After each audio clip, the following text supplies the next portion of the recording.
सुबह का वक्त था। शहर जाग चुका था, मगर चिन्नू की जिंदगी अभी भी मुश्किल थी।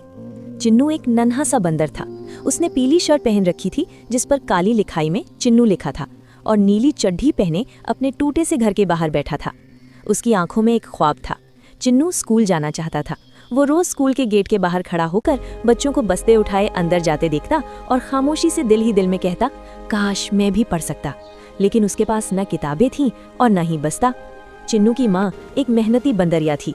वो धूप में गर्मी में लोगों के लिए बोझ उठाती, तामीराती जगहों पर काम करती। उसके हाथ दुखते थे मगर वो कभी शिकायत नहीं करती थी।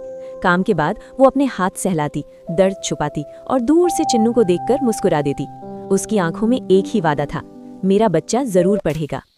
रात को वो थोड़े थोड़े पैसे गिनती और दिन रात मेहनत करती रही। वक्त आहिस्ता आहिस्ता बदलने लगा।